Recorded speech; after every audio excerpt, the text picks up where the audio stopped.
Dans cette vidéo, on va parler de l'équilibre structurel appliqué aux épaules. Cette vidéo va particulièrement t'intéresser si tu es un athlète de sport qui utilise particulièrement le haut du corps et donc qui doit avoir des épaules extrêmement fortes mais surtout extrêmement résilientes aux blessures parce que la blessure, c'est ce que tu veux éviter à tout prix. Et cette notion-là, c'est une notion qui est hyper importante à avoir parce que si tu n'en as pas conscience, tu risques premièrement de stagner ou voire pire, de t'entraîner sans en avoir conscience pour te créer des douleurs et des blessures. Donc si tu veux apprendre à entraîner tes épaules comme les épaules dignes du 1% des athlètes de haut niveau, tu es sur la bonne vidéo. Et franchement, j'ai jamais vu une vidéo sur YouTube avec tout ce que je vais te partager. Donc reste jusqu'à la fin et surtout prends des notes. Donc dans la première partie, on va rappeler ce que c'est l'équilibre structurel. J'ai fait la vidéo précédente dessus. Donc si tu veux plus d'infos, il va falloir regarder la première vidéo. Partie 2, je vais t'expliquer en pratique comment appliquer l'équilibre structurel pour l'entraînement de tes épaules. Et en partie 3, on va voir d'autres choses. Donc revenons à la base, qu'est-ce que c'est l'équilibre structurel? L'équilibre structurel, c'est l'idée que ton corps doit avoir certains ratios de force entre les différents muscles de ton corps pour pouvoir performer au mieux et pour limiter au maximum le risque de blessure. En pratique, tu dois cocher ces 3 points. Côté droit, côté gauche, aussi fort. Muscles de ta chaîne antérieure et muscles de ta chaîne postérieure en équilibre et petits muscles stabilisateurs et gros muscles qui produisent la puissance en équilibre. Si tu dévies trop de cet équilibre, dans un premier temps, tu vas juste brider tes performances et dans un deuxième temps, c'est là où tu laisses la porte grande ouverte aux blessures. Donc maintenant, ça donne quoi? Appliquer aux épaules. Donc le point numéro 1, c'est le point le plus simple. Tu veux que ton épaule droite et ton épaule gauche soient aussi fortes l'une que l'autre. Tu veux qu'elles soient capables de faire la même chose. Pour le premier point, un petit astérix parce que les sports où tu pratiques que d'un côté, donc par exemple le tennis où tu vas toujours frapper la balle du même côté en fonction si tu es droitier ou gaucher, il va falloir limiter ce déséquilibre. Quand je dis limiter, en gros, ça veut dire que tu veux pas que tu te sentes avec un côté qui est surpuissant et tu peux tout faire avec, alors que de l'autre côté, tu as l'impression d'être handicapé tellement ton bras il est faible. Petit tip, si tu as un déséquilibre entre ton côté droit et ton côté gauche au niveau des épaules, comment tu corriges ça? Très simplement, première chose, tu vas incorporer un peu plus d'exercices en unilatéral. Donc quand tu viens travailler une épaule après l'autre, et sur ces exercices en unilatéral, tu vas venir commencer par ton côté le plus faible. Donc si tu es fort du côté droit, mais que le côté gauche, tu galères, tu vas commencer du côté qui travaille l'épaule gauche en priorité. Et ensuite, tu feras le côté droit. Ça, c'est une petite habitude, mais qui, appliquée sur le long terme, fait vraiment une grande différence. Et si tu as vraiment un côté qui est extrêmement plus faible que l'autre, ce que tu vas aussi pouvoir faire et incorporer dans tes entraînements, c'est t'ajouter un petit peu de travail du côté qui est plus faible. Et je dis bien un petit peu, ça ne veut pas dire beaucoup plus, parce que dans ces cas-là, tu peux être tenté de faire beaucoup plus de travail pour que ça rattrape plus vite ce retard. Sauf qu'en fait, si tu fais plus de travail de ton côté le plus faible, et ben en fait, tu vas juste le fatiguer plus. Parce que par définition, ton côté faible, là, il est plus faible. Et donc, tout ce que tu vas lui faire, enfin, tout ce que tu vas lui demander, ça va lui coûter plus que ton côté qui est plus fort. Donc ça veut dire que tu vas le challenger plus, il va mettre plus de temps à récupérer, quand l'autre côté, tout ira bien. Donc un petit peu plus sur une période de temps, sur quelques semaines, quelques mois. Et ce que tu peux faire, c'est soit t'ajouter une série, mais là attention parce que du coup, ça peut te fatiguer plus, et t'ajouter une série, pas sur tous tes exercices en unilatéral, mais que sur certains où tu sens que vraiment c'est très compliqué pour toi. Ou alors t'enlever une série temporairement de ton côté qui est plus fort. Parce qu'il est plus fort, ça y est, là ce que tu veux faire en priorité, c'est rééquilibrer les deux côtés. Et quand tu commences à sentir que ton côté plus faible, il commence à rattraper son retard, là tu vas pouvoir par exemple réincorporer ta série de ton côté fort. Mais le fait d'enlever une série du côté fort ou d'ajouter une série du côté faible, ça va dépendre de ton cas personnel. Point numéro 2 à cocher pour l'équilibre structurel, c'est que les muscles à l'avant de ton corps, ils doivent être aussi forts que les muscles à l'arrière de ton corps. Donc pour celui-ci, je vais juste te donner un exemple hyper classique et très très courant. C'est que ton deltoïde antérieur au niveau de l'épaule est généralement plus fort que ton deltoïde postérieur. En fait, c'est plus le deltoïde postérieur qui est plus faible que ton deltoïde antérieur. Donc là, en gros, c'est assez visuel, devant, derrière. Sauf que dans le cas des épaules, ces deux points-là, là, le point numéro 2 et le point numéro 3, ils se rejoignent beaucoup. Donc on va passer directement au point numéro 3. Et donc le point numéro 3 de l'équilibre structurel, c'est d'avoir tes petits muscles stabilisateurs aussi forts que tes gros muscles qui vont produire la puissance. Alors là, accroche-toi parce que tu arrives dans la partie de la vidéo la plus importante. Donc prends des notes. Cette partie, elle est tellement importante, mais il y a tellement peu de gens qui en ont conscience que je dirais que juste ce point-là, il est responsable de 90% des blessures et des douleurs au niveau de l'épaule. Donc c'est vraiment le point le plus important et c'est vraiment ce qu'il va falloir que tu retiennes en priorité de toute cette vidéo. Ce qu'il faut que tu comprennes, c'est que l'articulation de ton épaule, c'est une articulation qui te permet énormément d'amplitude de mouvement. Et donc, pour te permettre ces amplitudes de mouvement-là, ton épaule, elle est différente des autres articulations de ton corps. Ton épaule, elle est maintenue bien axée, bien alignée dans son articulation grâce à des petits muscles. C'est ces petits muscles-là qui la maintiennent correctement. Donc, ils sont extrêmement importants. C'est ces petits muscles-là qui vont lui permettre d'être bien stable, de lui créer des fondations solides pour ensuite exercer énormément de force. Donc c'est très important que ces petits muscles-là, tu viennes les renforcer directement. La célèbre phrase de Charles Poliquin illustre super bien ce que je veux te dire. Tu ne peux pas tirer un boulet de canon depuis un canoë. Ce que ça veut dire par là, c'est que pour exercer énormément de puissance, donc pouvoir tirer un boulet de canon, ton canon il est extrêmement puissant, il te faut des fondations extrêmement solides et ancrées. Qu'est-ce qui se passe si tu essayes de faire ça? Tu vas juste flinguer ton canot et tu vas le détruire. Et là, dans cette image, c'est tes épaules que tu détruis en fait. Parce que tout le monde pense à produire de la puissance, tu veux être fort au niveau des épaules, tu veux avoir ces gros muscles au niveau de ton épaule extrêmement forts pour pouvoir faire ce que tu veux, mais sans penser aux fondations. Et si tu veux pouvoir vraiment exercer ton plein potentiel en termes de force, tes fondations, elles doivent être impeccables. Ce déséquilibre-là, c'est vraiment le plus courant au niveau des épaules. Et c'est malheureusement celui qui bride ton potentiel de force parce que ton corps, il n'est pas fou. Il va brider la puissance qu'il peut produire s'il sait qu'il ne va pas pouvoir encaisser ces contraintes-là. Donc ça, c'est la première chose, ça te fait stagner et ça te fait du coup juste ne pas pouvoir exprimer ton plein potentiel. Et le truc le plus embêtant, c'est surtout que quand tu dévies trop de celui-ci, tu commences à avoir des douleurs au niveau de l'épaule qui finissent par se transformer en blessures parce que généralement, les gens ne savent pas quoi faire quand tu commences à avoir des douleurs au niveau de l'épaule. Donc, continue de s'entraîner comme si de rien n'était, à faire tous leurs exercices comme d'habitude, sauf que tu traînes des douleurs d'épaule sur plusieurs semaines, plusieurs mois, ça peut vraiment finir par faire des blessures vraiment, vraiment énormes pour un truc qui de base est quand même vraiment très simple. Partie 2, on va passer sur la pratique, comment tu vas appliquer tout ce que je viens de t'expliquer dans tes entraînements. Donc là, si tu l'as bien compris, le premier point, il va vraiment se concentrer sur renforcer ces petits muscles stabilisateurs de l'épaule. Et pour ça, je vais te donner les 3 meilleurs exercices. Le premier dont je vais te parler, c'est les rotations externes. Pourquoi cet exercice? Parce que cet exercice vient renforcer les muscles de ta coiffe des rotateurs, des muscles qui se trouvent à l'arrière. Et leur rôle, c'est de garder ton numérus, donc l'os de ton bras ici, bien axé dans l'articulation de ton épaule. Donc autant te dire que extrêmement important. Deuxième exercice, ça va être le Powell Raise. Et celui-ci, il vient renforcer les muscles de ton omoplate. Savoir bouger et savoir placer ces omoplates sur tous les mouvements que tu vas vouloir faire en haut du corps, c'est la base de laquelle tu vas pouvoir exercer de la force avec tes épaules. Et le troisième exercice, ça va être le Trap 3 Raise.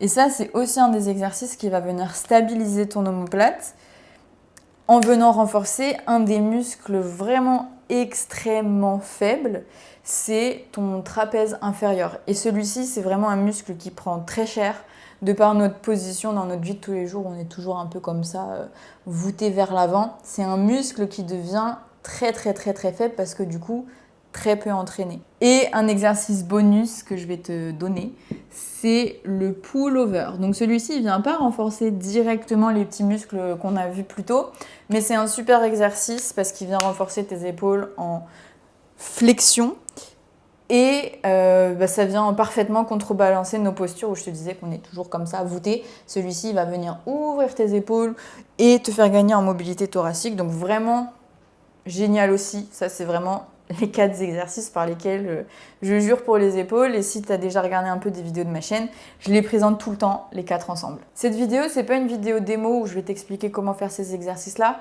Au montage, je t'aurais mis des vidéos pour que tu vois les exercices en même temps que je t'en parle. Et du coup, en les voyant, tu peux te dire que ça ressemble à des exos de kiné. Si tu as déjà eu des soucis au niveau des épaules et que tu as fait de la kiné, tu as sûrement fait des exercices qui ressemblent un petit peu à ces exercices-là. S'il y a un message que je veux te faire passer avec cette vidéo, c'est que ces exercices-là ne sont pas des exos de kiné que tu fais quand tout va mal. Au contraire, c'est des exercices que tu vas faire quand tout va bien. Mon but avec cette partie, c'est de te rendre ces exercices-là sexy et que tu aies envie de les faire comme tu aurais envie de faire un squat ou un deadlift.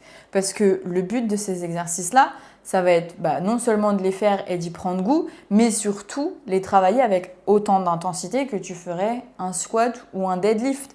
Parce que sur ces exercices-là, le but, ça va être de devenir fort. Ça, c'est pas des exercices que tu vas faire à l'élastique ou alors pourquoi pas à l'échauffement. Mais ensuite, sur ces exercices-là, ton but, ça va être d'atteindre 8% de ton poids de corps en charge additionnelle si tu es une femme et 10% pour les hommes. Ça, c'est ton standard minimum du minimum du minimum. Si tu es un athlète qui a un sport qui sollicite énormément les épaules, on va passer à plus 10% pour les femmes et 15% pour les hommes. Et si tu es très sérieux dans ta pratique, que tu veux vraiment te créer des épaules monstrueusement fortes avec des fondations où personne ne pourra rivaliser avec toi, le but, ça sera plus du coup 15% pour les femmes et 20% pour les hommes. Mais ça, c'est vraiment des standards qui sont costauds. Et puis ensuite, comme pour tout autre exercice, genre squat, deadlift, bench par exemple, le plus fort tu seras, le mieux ce sera. Mais si tu dois vraiment retenir une chose, ça là, le 8% pour les femmes et 10% pour les hommes, si tu es un athlète, c'est le minimum pour être en vie. Et pareil, le but, ça va être de tendre vers ces chiffres-là. Comme ça te donne une ligne directrice et tu sais vers quoi tu te diriges sur ces exercices-là. C'est pas juste des exercices que tu rajoutes pour faire joli parce qu'on t'a dit que ça renforce les fondations de tes épaules, mais tu sais pas où tu vas. Avec ces chiffres-là, tu sais exactement où tu vas. Et pour le pullover, donc c'est 15% pour les femmes et ça fait 25% pour les hommes. Là, ton minimum du minimum du minimum. Si tu es un athlète qui a un sport quand même bien challengeant au niveau des épaules, ça va être 25% pour les femmes et du coup 30% plus pour les hommes. Et si tu fais un sport, enfin que tu veux passer au niveau supérieur, que tu vas avoir des épaules de fou zinzin hyper résilientes, là on monte encore plus les pourcentages, du coup 30 plus pour les femmes et 35 plus pour les hommes. Ça, j'avoue que c'est pas des pourcentages que je donne très souvent, mais si tu te reconnais dans le cas où tu veux genre atteindre le top de ton sport, que tu veux éviter au maximum les blessures et que dans ton sport, tes épaules, si t'as pas d'épaules, tu fais rien. Faut vraiment retiens juste une chose, le plus fort tu seras, le mieux ce sera. Aussi simple que ça. Mais bien sûr, avec une bonne exécution. Mais ça, c'est pas une vidéo démo, donc je pars du principe que dans le meilleur des mondes, tout le monde fait des super exécutions, bien contrôlées et tout ça. Et tiens, je vais te rajouter le tempo. Pour avoir un tempo hyper classique et solide, ça va être du 4, 1, X, 1. Donc 4 secondes d'excentrique, 1 seconde de pause en bas.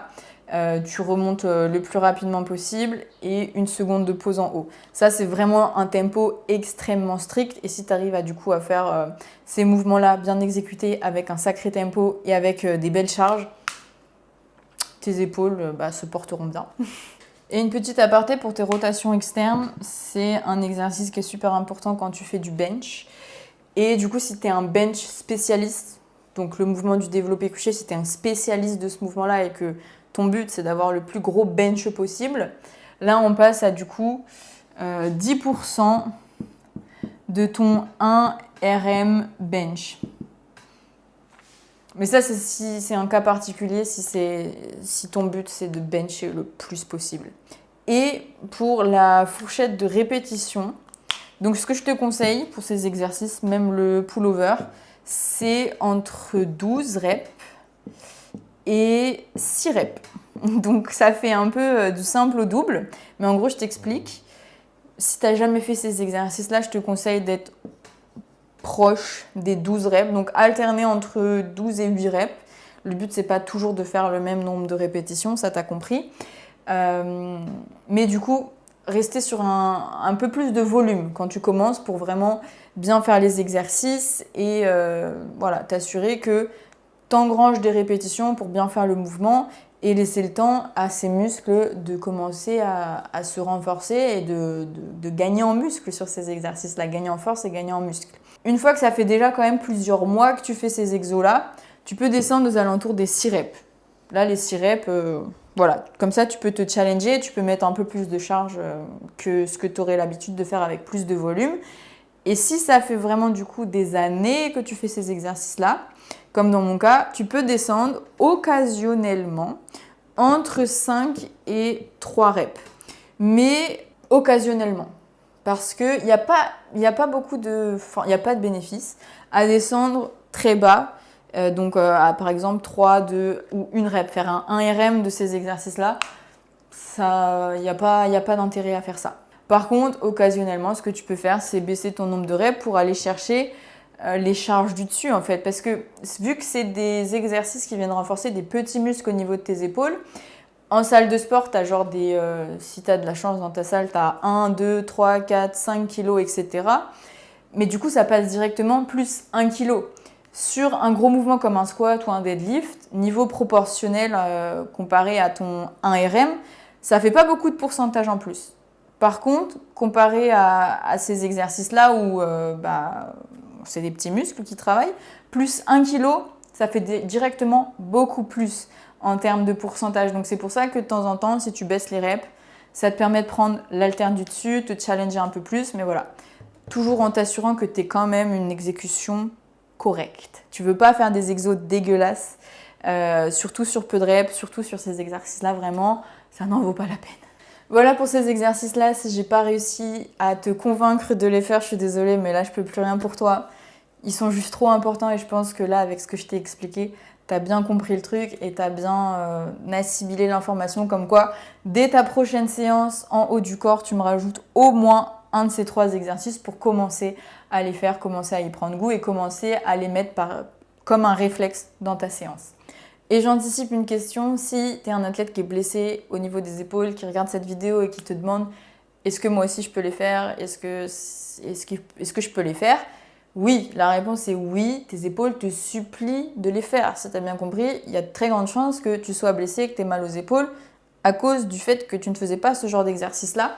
Mais ton but, ça va être de les faire sans douleur, 0 douleur pendant, 0 douleur après. Et pour ça, peut-être qu'au début, tu vas devoir adapter l'amplitude et la charge. Mais oui, tes épaules te supplient de faire ce genre d'exercice-là. Donc ça, c'est un très très très très bon début pour commencer à avoir des épaules qui sont prêtes à tout. Maintenant, il n'y a pas que ça. Il y a 2 autres choses que je vais évoquer avec toi pour avoir des épaules qui soient résilientes aux blessures et prêtes à tout faire. Première chose, assure-toi que tu sais bouger au niveau de tes omoplates. Comme je te le disais, Power Rate Trap 3 Race, ça vient stabiliser tes omoplates et tu ne peux pas exercer énormément de force si tu ne sais pas placer tes omoplates sur les mouvements que tu vas faire. C'est hyper important. C'est vraiment la base de laquelle tu vas exercer de la force.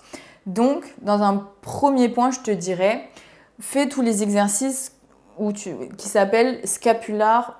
Donc, scapular pull-up, dips, push-up, shrug, en position de handstand. Enfin, savoir bouger tes omoplates sous toutes leurs coutures, sans sensation bizarre, sans déséquilibre, sans asymétrie, et que ce soit juste des exercices qui soient trop faciles et auxquels tu peux rajouter de la charge. Et quand je te dis trop facile, c'est vraiment parce que si tes épaules vont bien, il y a de très grandes chances que quand tu testes ces exercices-là, tu es en mode ok, je le fais en échauffement, pourquoi pas. Mais si tu es quelqu'un qui a des douleurs au niveau des épaules, qui est blessé au niveau des épaules, il y a de très grandes chances qu'il y ait des déséquilibres par là. C'est ce que je vois le plus souvent en coaching, des douleurs au niveau des épaules. Je fais faire ces exercices fondation-là, mais on travaille aussi énormément sur comment tu places tes omoplates, comment tu les bouges en fait, parce qu'il y en a plein en fait qui se rendent compte qu'un exercice qui a l'air extrêmement simple, ils n'arrivent pas du tout à le faire. Donc, tout ce qui est exercice avec scapular, par exemple scapular pull-up, c'est un exercice qui doit être trop facile. Deuxième point que je voulais évoquer avec toi, c'est les exercices que tu vas mettre dans ta séance. Parce que on a déjà assez parlé de l'importance des exercices fondation pour tes épaules, mais ce qui va vraiment te rendre plus fort, c'est des exercices que tu fais très sûrement déjà. C'est des exercices comme du bench, des tractions et en gros des exercices de poussée et de tirage dans tous les sens. C'est ça qui te rend vraiment plus fort. À condition bien sûr que tu aies les fondations pour, mais ça y est, je pars du principe que tu as compris, tu as capté. Donc, ces exercices qui doivent du coup représenter la majorité des exercices dans ta séance, c'est des exercices qui sont super bien, poussée, tirage, à quelques conditions pour t'assurer que tu aies des épaules prêtes à tout, c'est que tu les fasses sur toute leur amplitude de mouvement. Donc en gros, tes exos de presse, c'est pas juste ça, hein. Tu vas chercher l'amplitude au niveau de tes épaules, pareil sur les tirages, et que tu viennes varier, changer les angles et le matériel avec lequel tu vas travailler. Donc par exemple, pourquoi pas un moment une barre, un moment des haltères, que tu puisses aussi changer de grip sur les exercices de tirage, par exemple supination, prise neutre, pronation, un mix de tout ça. Par exemple, sur les exercices de push, les exercices où tu viens pousser une charge, des épaules qui sont en très bonne santé et où tout se passe bien, elles sont géniales tes épaules, elles doivent être capables de presser, pousser dans tous les sens, c'est-à-dire faire du neck press, donc avec une barre vraiment avec les épaules de ta meilleure posture, tu viens presser au-dessus de ta tête. Un strict press, un incline bench press, donc c'est pas complètement allongé, c'est pas complètement debout, tu as différents angles. Le bench press où tu viens faire du coup des exercices de poussée à l'horizontale. Avec ça, tu as aussi du decline bench press où là du coup tu viens presser mais avec je sais pas comment on appelle, une inclinaison négative. En gros, que tu aies les hanches qui soient plus hautes que les épaules et des dips par exemple. Des épaules qui vont bien, elles sont capables de faire tout ça. Et là, je fais un petit point, un petit astérisque là-dedans parce qu'au final, ce qui va sûrement me poser problème sur des épaules qui ne sont pas encore à 100%, où il y a des manques de mobilité, il y a des choses qui ne sont pas encore bien comme il faut, ça va être les amplitudes extrêmes qui vont être difficiles pour tes épaules. Donc là, typiquement, le neck press et les dips où tu viens descendre vraiment très bas. Je suis sûre que même quand j'ai parlé du neck press, il y en a qui vont se dire mais what, c'est un exercice qui date d'il y a super longtemps, ouais non c'est pas bon pour tes épaules ou quoi. Non, si les dips ou le neck press c'est pas bon pour tes épaules, c'est que tes épaules à toi, elles ont un problème. Et du coup, c'est peut-être pas forcément les exercices sur lesquels tu vas commencer, peut-être que te pencher sur d'autres choses que j'ai évoquées, les exofondations par exemple, ça va pouvoir t'aider. Ensuite, travailler un petit peu ta mobilité, par exemple, avec le pullover pour être plus à l'aise à presser vraiment pile poil au-dessus de ta nuque. Et pareil pour les dips, en fait, les dips, ça vient solliciter ton extension max au niveau de l'épaule. Et donc, si tu as des soucis avec ce genre d'exercice-là, c'est sûrement pas un exercice que tu vas mettre de côté. Peut-être temporairement, mais en tout cas, c'est surtout pas un exercice que tu vas vouloir complètement zapper, surtout si c'est un sport très exigeant au niveau des épaules. Tu vas vouloir progressivement réhabituer tes épaules à pouvoir aller dans des positions extrêmes. Mais en réalité, il n'y a rien d'extrême, c'est juste des positions naturelles dans lesquelles tes épaules peuvent aller. Et si toi, tu as un problème, c'est que tu as juste perdu ces positions naturelles. Donc, priorité, ça va être de les regagner, ces positions. Et du coup, c'est la même chose pour les exercices de tirage. Tirage horizontal, vertical, tu changes les prises supination, pronation, prise neutre, tu tires un peu dans tous les sens, full amplitude de mouvement. Et c'est comme ça que ces exercices-là, ils deviennent vraiment extrêmement bons pour tes épaules parce que tu les renforces sur toute l'amplitude dont est capable ton épaule. Et d'ailleurs, c'est en diminuant l'amplitude de mouvement que tu peux faire sur ce type de mouvement-là que progressivement, tu peux perdre aussi des amplitudes au niveau des épaules, tout simplement parce que ce que tu n'utilises pas, ton corps, il s'en débarrasse. Donc, utilise toute l'amplitude dont est capable ton épaule pour pouvoir la garder et être très fort dans toutes ces amplitudes. Donc, je résume cette partie 2 qui a été intense, j'espère que tu as pris tes notes. Première chose, les fondations. Deuxième chose, tu t'assures de savoir bouger tes omoplates dans tous les sens. Symétrique, trop facile. Troisième chose, tes exos push-pull faits sur une amplitude complète de mouvement en variant les angles, les exercices pour avoir en fait un développement harmonieux au niveau de tes muscles, au niveau des épaules et des capacités de ton épaule. Et quatrième chose que j'ai pas évoquée mais que j'évoque maintenant du coup sur les exercices push-pull, il faut que ces deux types d'exercices-là ils soient dans un certain équilibre dans tes programmes. Donc un bon ratio à utiliser, c'est 2 exercices de pull pour un exercice de push. Donc en pratique, ça fait, imaginons, un exercice de push, donc par exemple le développé couché, pour 2 exercices de pull qui pourraient par exemple être des tractions et un tirage horizontal. Comme ça, tu tires vertical et horizontal. Mais dans ces exercices de pull, tu peux aussi intégrer les exercices fondation, donc un des 4 là dont je t'ai parlé. Ce qui ferait, et ce que moi j'utilise et ce que je préfère largement, c'est, donc là si on reprend le même exemple, un exercice de push qui pourrait être du coup le développé couché, avec des tractions et des rotations externes. Mais un autre exemple, ça pourrait être dips, donc push, avec des tractions par exemple, et du powell raise. Ou encore un autre exemple, du strict press avec des tractions et avec du trap 3 raise. Voilà, après tu fais ta sauce. Et la dernière partie, on arrive à la fin de cette vidéo. Dans la dernière partie, j'ai mis tous les trucs que je voulais ajouter, les trucs qui me sont venus, mais je ne savais pas les mettre dans quelle partie, donc je t'ai fait un condensé sur la 3e partie.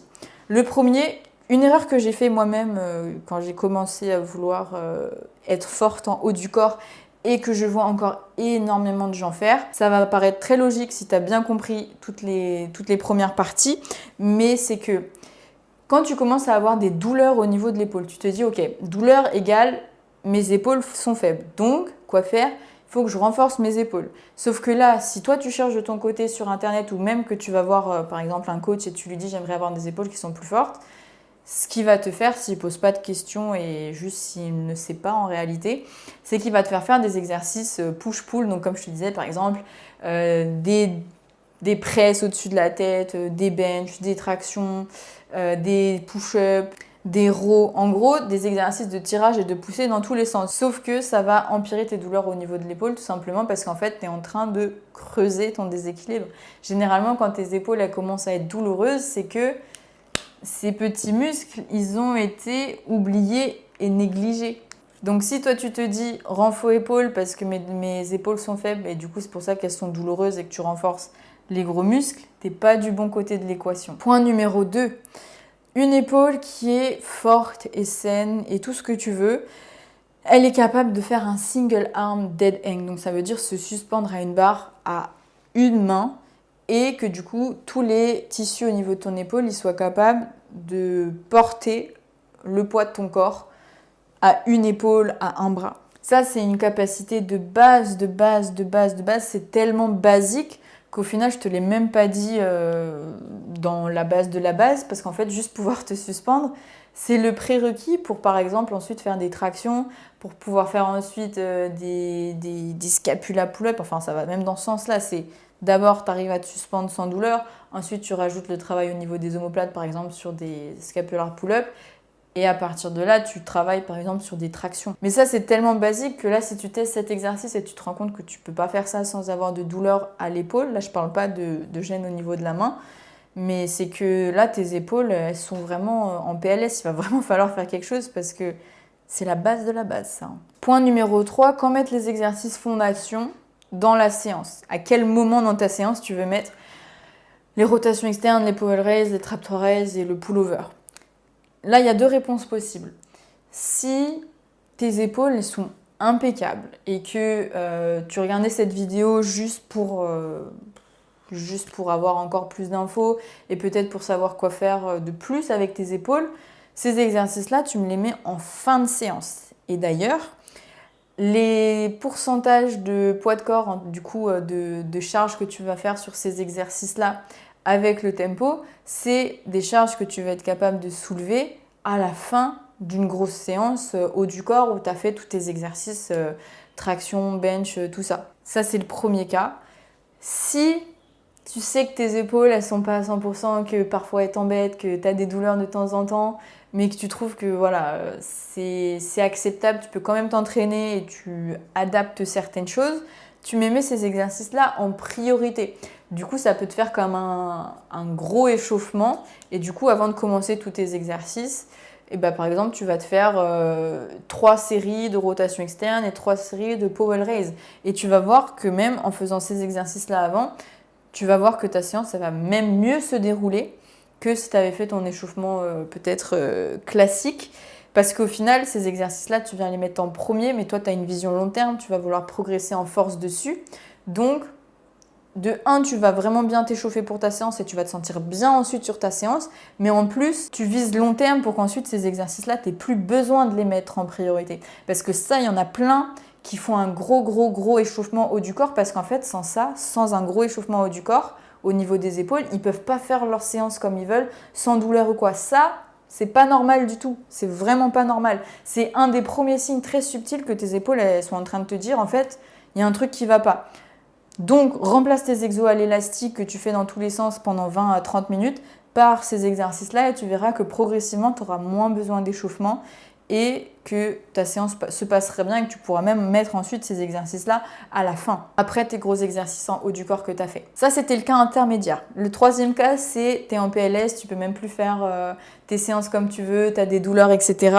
Et bien là, tu me fais une séance qu'avec ces exercices-là où je te disais tout à l'heure, tu adaptes l'amplitude, tu adaptes la charge pour pouvoir faire tes exercices. Sans douleur pendant, sans douleur après. Le sans douleur après est extrêmement important. C'est ce qui te dit si en fait ton épaule elle a bien assimilé l'exercice ou pas. Point numéro 4, c'est les gens qui vont me dire j'ai X conditions, qu'est-ce que je peux faire pour ça?